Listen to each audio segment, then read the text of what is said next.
डीडवाना शहर के mega highway Salasar road पर डंपर और ट्रेलर की आमने सामने टक्कर हो गई।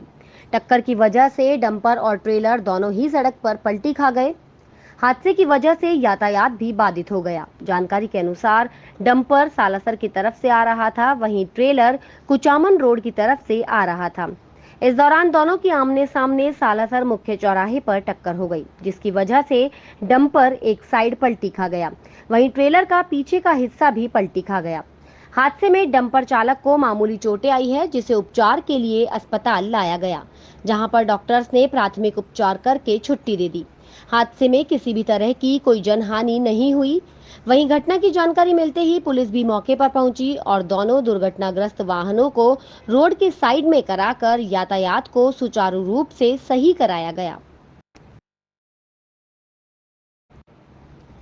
डीडवाना कुचामन जिले के राशन डीलरों ने अपनी मांगों को लेकर जिला कलेक्टर बाल मुकुंद असावा को एक ज्ञापन सौंपा है। ज्ञापन में बताया कि पिछले 5-6 माह में भुगतान नहीं मिल रहा है। ऐसे में कोई उचित कार्रवाई नहीं होने पर आंदोलन करने की भी चेतावनी दी गई। उन्होंने बताया कि राशन विक्रेता को प्रति माह 30,000 रुपए मानदेय निश्चित किया जावे। साथ ही गेहूं पर 2% छीजत दी जावे, क्योंकि जो गेहूं आता है उसमें FCI से काफी कम तोल बैठती है। गत 5-6 माह से राशन विक्रेता का केंद्र सरकार द्वारा दिया गया कमीशन और राज्य सरकार द्वारा दिया गया कमीशन प्राप्त नहीं हुआ है। इस कारण राशन विक्रेता का परिवार भूखे मरने की स्थिति में आ गया है।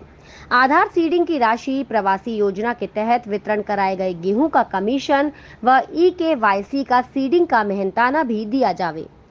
समस्या काफी टाइम से चली आ रही है और हमें अभी मानदेय नहीं मिल रहा है। हमें जो कमीशन मिल रहा है वो भी हमें टाइम पे नहीं मिल रहा है। राशन डीलरों की ऐसी स्थिति है कि इनका घर खर्चा नहीं चल रहा है और हमारे राशन डीलर भूख से और ब्याज के कर्ज से दबे जा रहे हैं। तो हम सरकार से मांग करते हैं कि आप सबका ध्यान रख रहे हो तो राशन डीलर यूनियन का ध्यान रखिए, इनका महीने टू महीने कमीशन दिया जाए और अन्यथा आप इन्हें मानदेय कर्मचारी घोषित कर कम से कम 30,000 रुपए इनको मानदेय कर्मचारी दिया जाए।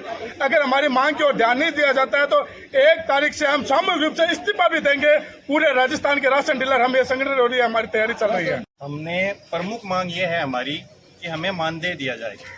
हमारी मांग है कम से कम 30,000 रुपये मानदेय दिया जाए, जिससे हर राशन डीलर का भरण पोषण हो सके और उस परिवार का भरण पोषण हो सके। इसके लिए प्रमुख मांग तो हमारी ये है। उसके बाद में 6 महीने का हमारा कमीशन बकाया है। तो स्थिति ये है कि बिना कमीशन के काम तो होने वाला है नहीं और आज हम कलेक्टर साहब को ज्ञापन दे रहे हैं। अगर हमारी मांग पूरी नहीं होती है तो 1 तारीख से हम सामूहिक रूप से हड़ताल पे जाएंगे।